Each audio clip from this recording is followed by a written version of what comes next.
Hi, welcome to the Badass Breastfeeding Podcast. This is Dianne, your lactation consultant and mother of 3 breastfed children who are now 25 and 23 years old, and twins too, and your maternal child health lactation consultant specialist.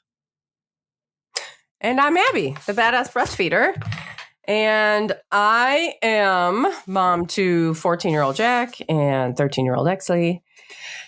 And I have a social work background. Not 13. Did I say 13? Yeah. 14-year-old Jack and 13-year-old Exley? Yeah, that's... What's wrong with me? I don't know. No one is 13. That is really weird. Jack is 14. Exley's 11.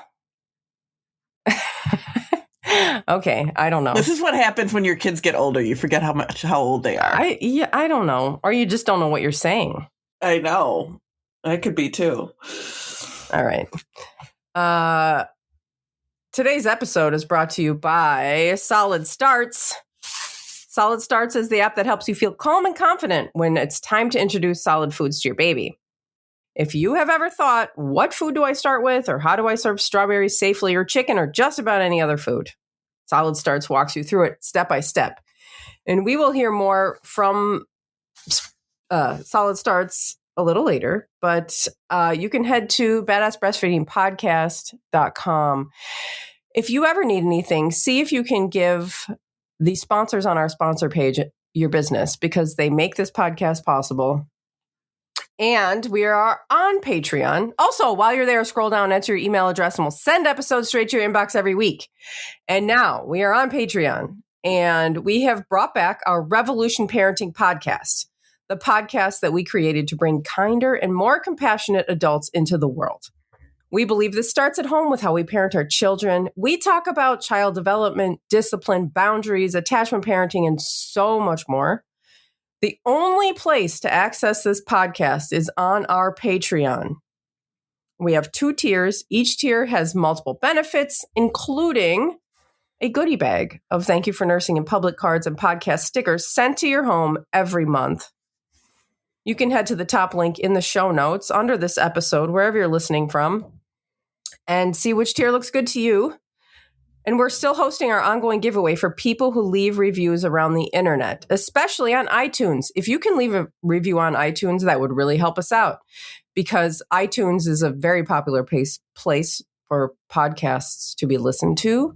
And the more reviews you have, the better, or something. Mm-hmm. Yeah, something like that. Something with the algorithms or something. And so it would help the podcast get seen. So if you can leave a review on iTunes, we would very much appreciate it. Take a screenshot and send it along with your address to badassbreastfeedingpodcast@gmail.com. And we will send you one of those goodie bags of Thank You for Nursing in Public cards and podcast stickers. Mm-hmm. So thank you very much. Just sent a bunch out this week. Oh, fun. I know. And I'm also sending them out from over here if people send in breastfeeding photos, because I'm always looking for photos to share on social media, since I don't breastfeed anymore. Used to be like, just where's Abby breastfeeding today? But I don't do that anymore. So I love to share photos, and I love to share people's stories along with them, or not. However you like it to be shared is fine. And you could send that along to badassbreastfeedingpodcast@gmail.com along with your address, and I'll send you a goodie bag. And that's all. Now Dianne has our review of the week. No, you've got our question of the week. I have a question of the week. Okay, right. Yeah. You don't have it. That's right. No, Abby's got it. I got it. All right. It is, could you talk about what to do about introducing cow's milk at 1 year versus still breastfeeding, and what that looks like? I have 6 months of milk still in the freezer, and my baby is 9 months old. So what would it look like to continue to have him drink all of the frozen breast milk, as he eventually will drink less milk? I've already donated some breast milk, but if my son probably won't drink it all, then I'll donate more. Would I put breast milk into his straw cups for him to drink during the day at 1 year?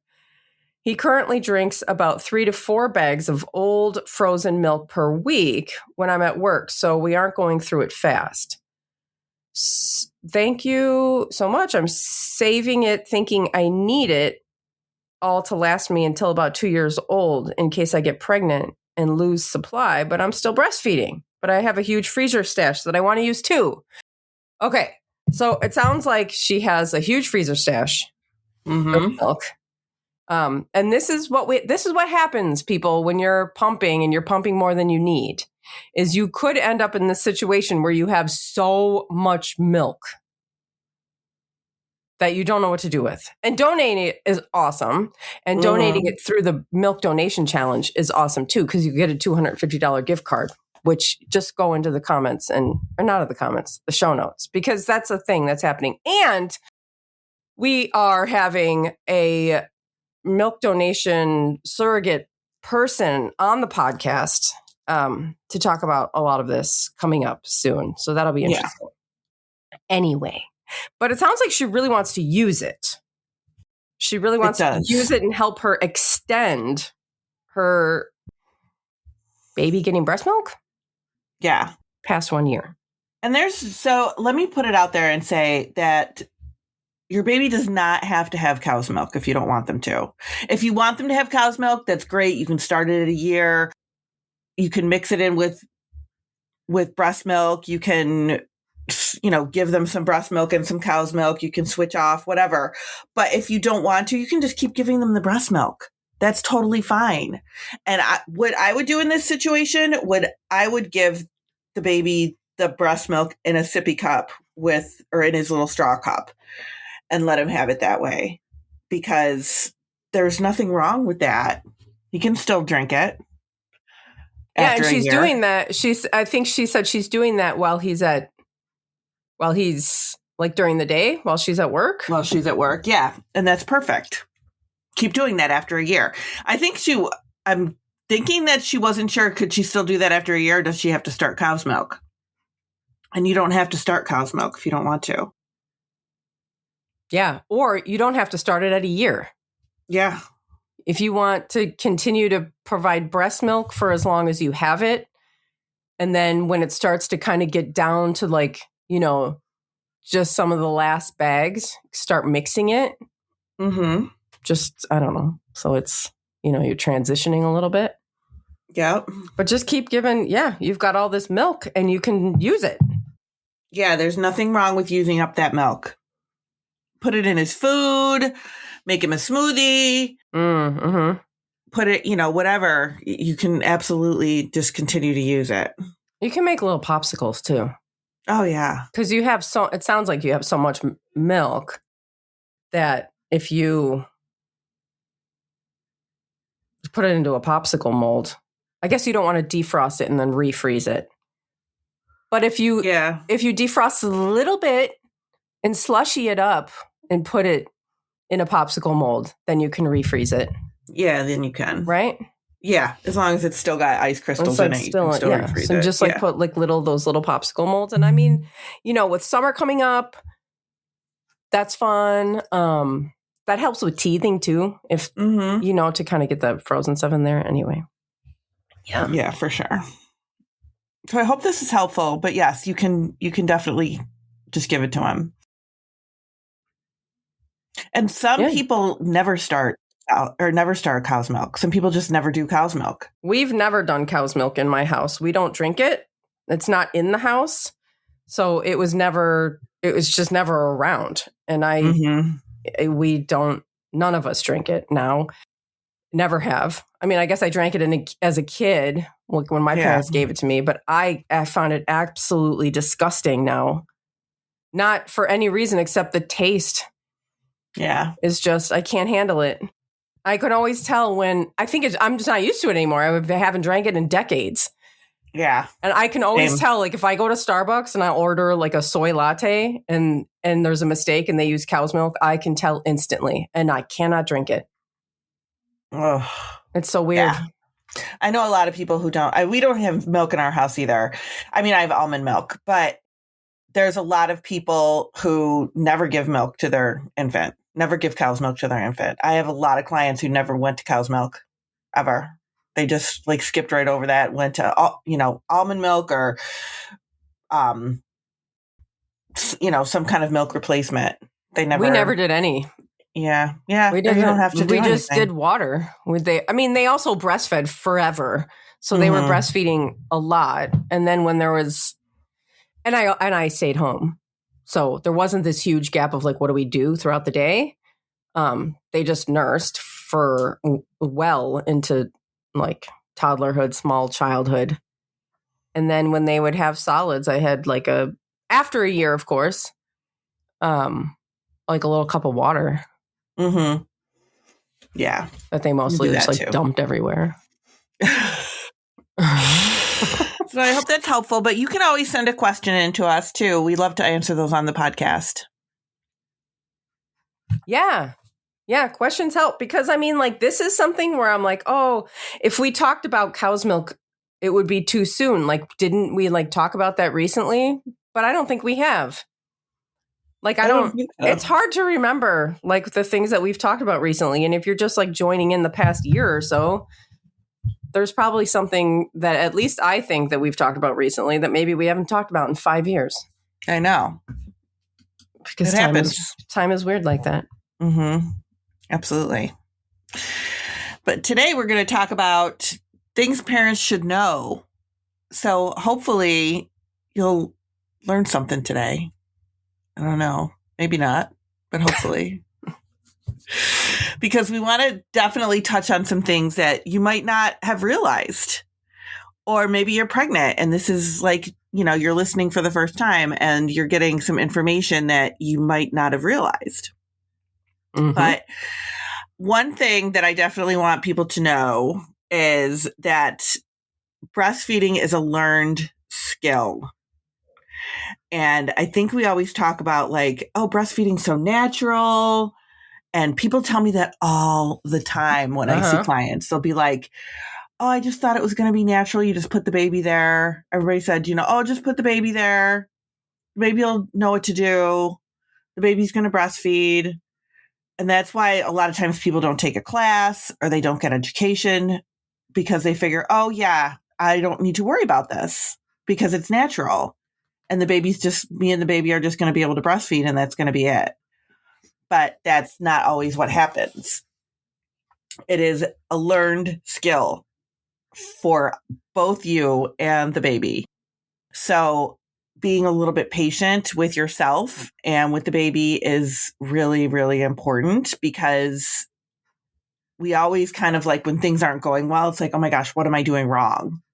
Right? We always think that. What am I doing wrong? It's not you. Don't ever think that you're not doing it right.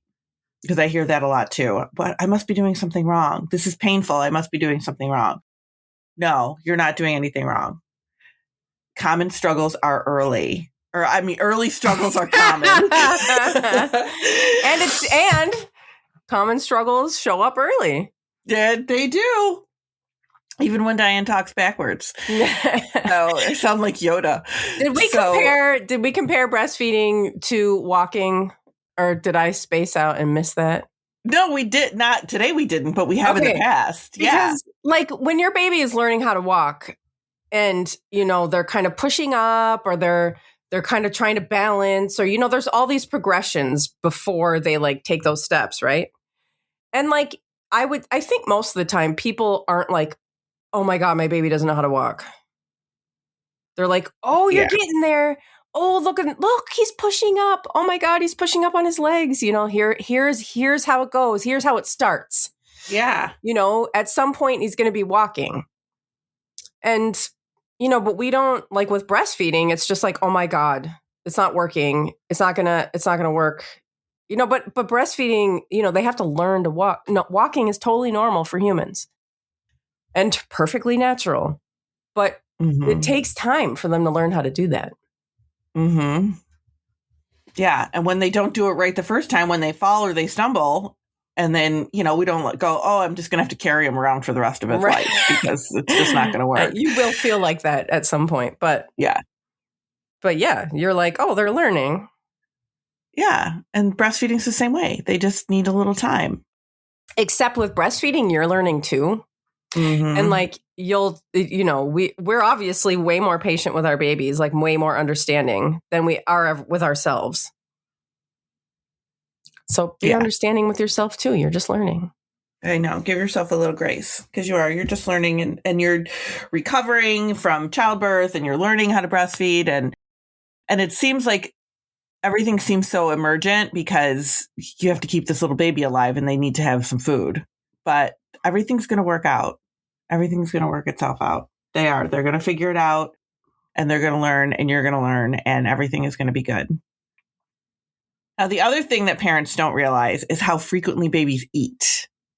And we always say, oh, newborns will eat like 8 to 12 times in 24 hours.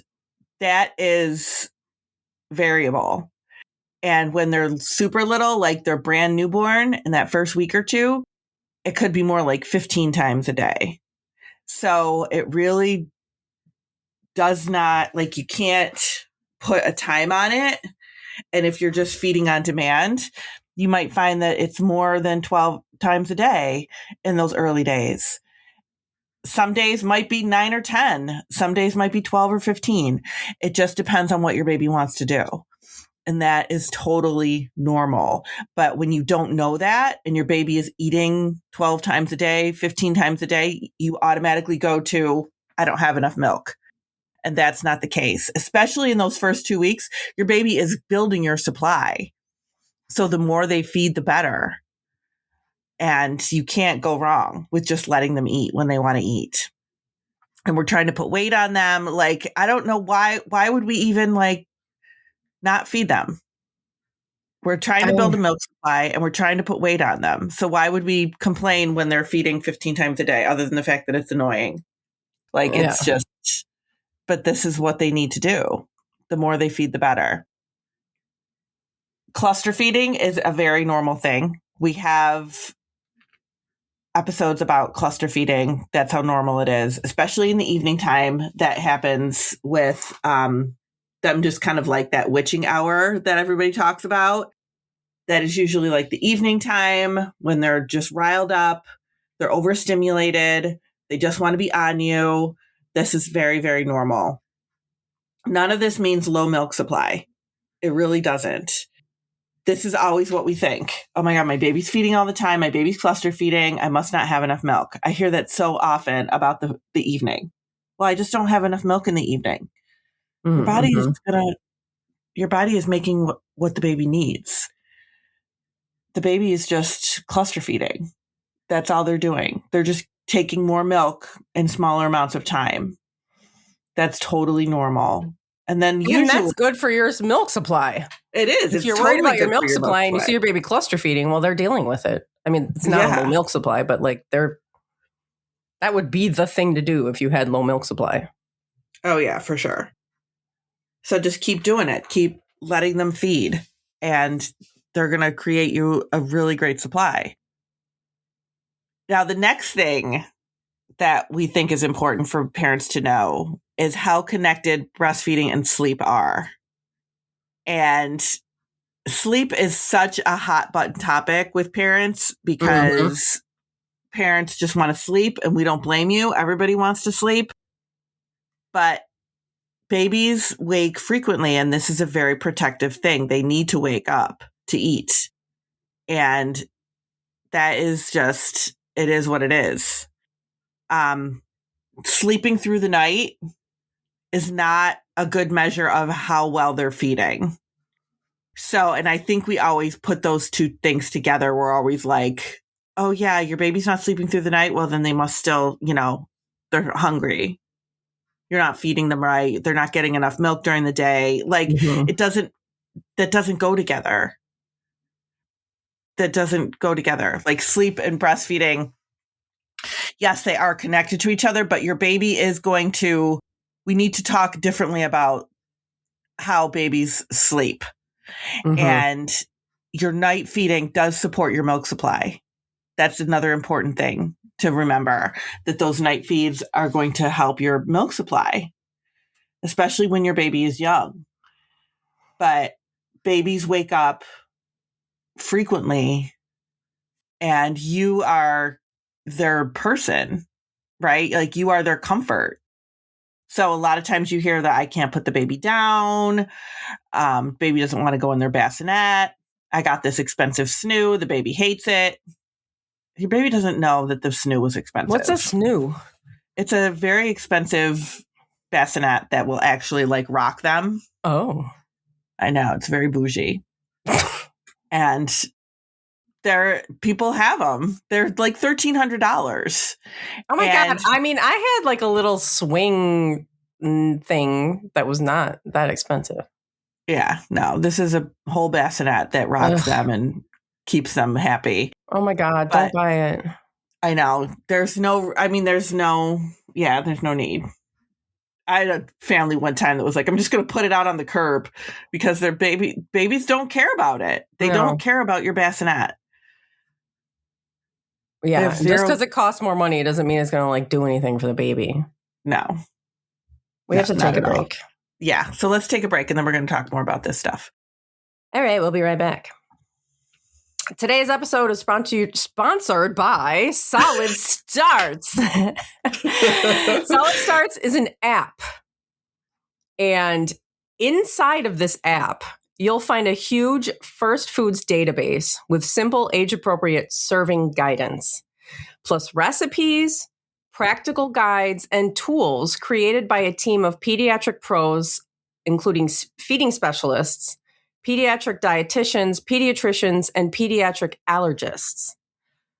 The Solid Starts app walks you through how to safely introduce common food allergens like peanuts and eggs, making sure you know when to start, how to offer them, what high risk actually means, and how to build regular exposure in a way that feels doable.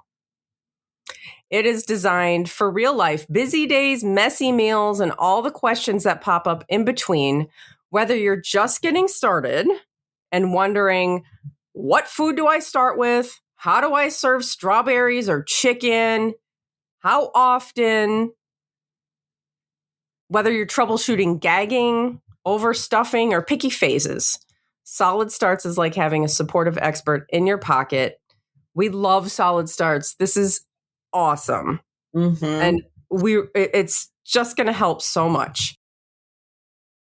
And for badass breastfeeders, Solid Starts is offering a discount, 25% off of your first year annual subscription. So you can either use code BADASS when you're in the App Store downloading it, or what's easier for me, because I don't even know what that looks like in the App Store. Yeah. And then you have different phones, and you have different like Google Play. I don't know. Just go down to the show notes under this episode right now, wherever you're listening from, and there's a link. In this it'll say Solid Starts, and there'll be a link, and you just click it. It goes right to the app with the discount code already applied. And this will help you so much.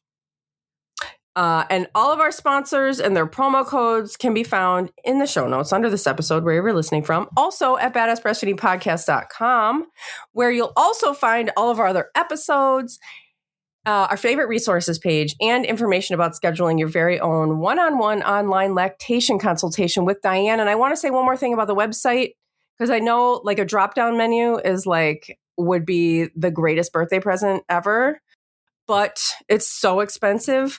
But if you go to our website, badassbreastfeedingpodcast.com, click on episodes, and then there's a search bar. Mm-hmm. And just search for what you're listening for or what you're looking for. Yeah. And if you don't see it, send us an email or listen to it. And if you have questions, let us know, and we can update the episode with relevant questions. And that's all. Oh, and information about scheduling your very own. Did I already say that? Yeah, you already said that part. I already said it. Okay. That is like so automatic. I've been saying that for so many years now. It just comes out. I don't even know that I said it. unlike the age of my own child. Oh my God, that's hilarious. Abby doesn't know how old her kids are. I don't know, whatever. I know. So the next one I want to definitely talk about is pumping. It's related to pumping.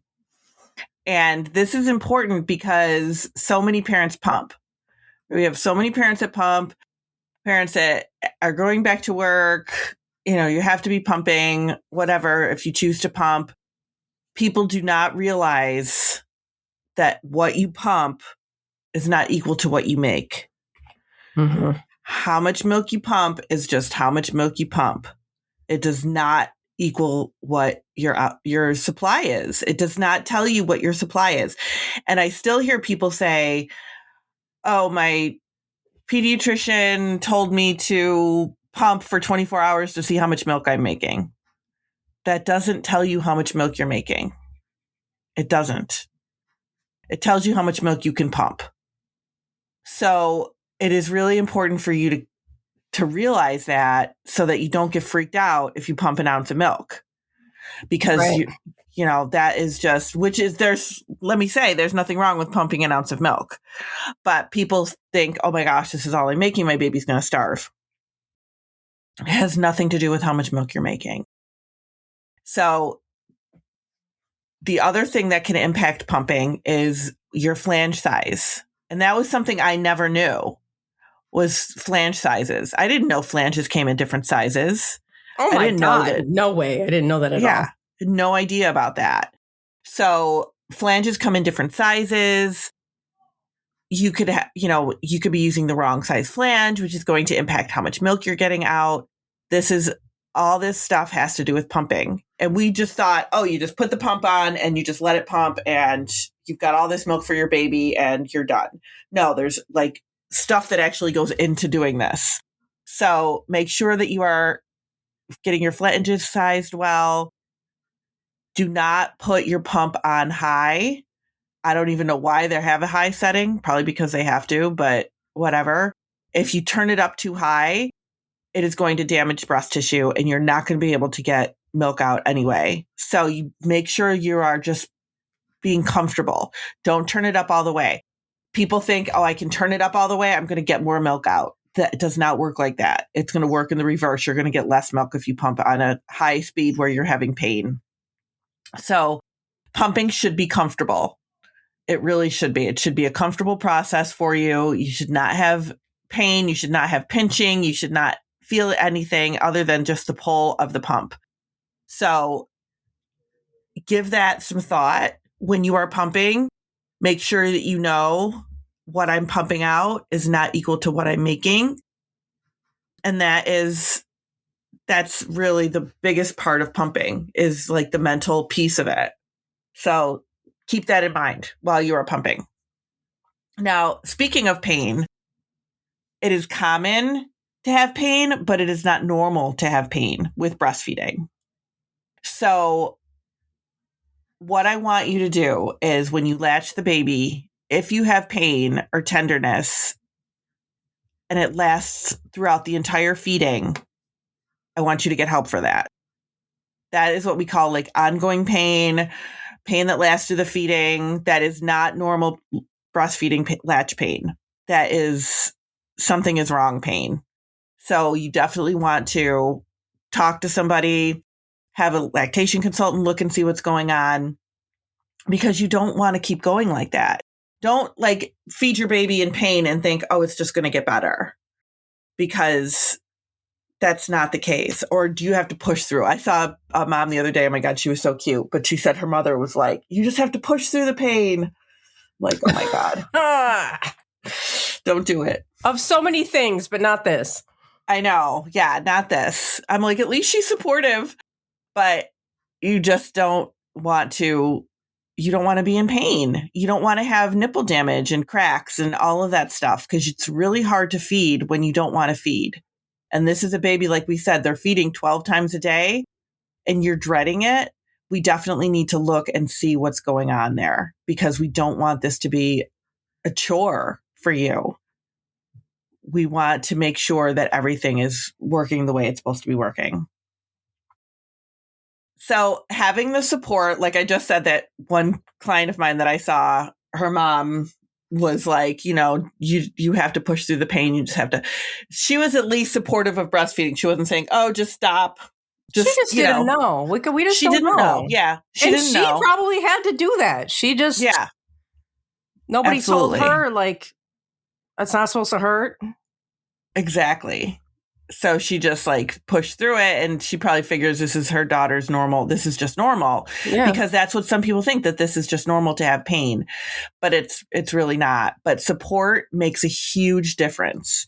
And if you don't have anybody around you, find an IBCLC that can be your support person, go to a support group, find peers that are supportive, your partner, anybody that is going to be supportive for you is going to make a huge difference in your breastfeeding success and in your breastfeeding journey.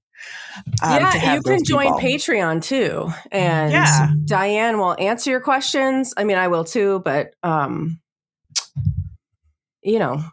other people in there can help support you through this stage. Anyway.